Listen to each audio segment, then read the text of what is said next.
શું તમે જાણો છો દુનિયામાં થતા કુલ મૃત્યુમાંથી 71% મૃત્યુ પાછળ કોઈ અકસ્માત જવાબદાર નથી પણ આપણી લાઈફસ્ટાઈલ જવાબદાર છે।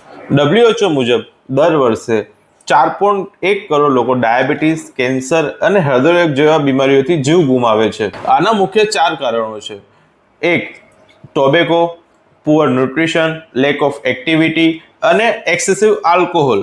આપણે વિચારીએ છીએ કે હવે મને શું થશે, હાર્ટને લગતા પ્રોબ્લેમ, ડાયાબિટીસ, આ બધું અત્યારે યંગસ્ટરમાં પણ સામાન્ય જોવા મળે છે કારણ કે આપણે જે ખોરાક લઈ રહ્યા છે તેમાં ન્યુટ્રિશન ઓછું છે અને કેમિકલ વધારે છે। ખાલી જીમ જવું એ પણ જરૂરી નથી, પણ આખો દિવસ એક્ટિવ રહેવું એ પણ જરૂરી છે। ઓફિસમાં બેઠા રહેવું તે પણ એક નવું સ્મોકિંગ બની ગયું છે। ટોબેકો અને ડ્રિંક છોડ્યા સિવાય તમારે તમારી ઊંઘ અને સ્ટ્રેસ પર ફોકસ કરવું જરૂરી છે। હેલ્ધી રહેવું તે કોઈ આપણો એક ટાર્ગેટ નથી, આપણે તેને આપણી લાઈફસ્ટાઈલ બનાવવાની છે। તમારું બોડી એ સૌથી મોટું ઇન્વેસ્ટમેન્ટ છે, તો તેને સાચવો અને ફોલો કરો આવી વધુ માહિતી માટે।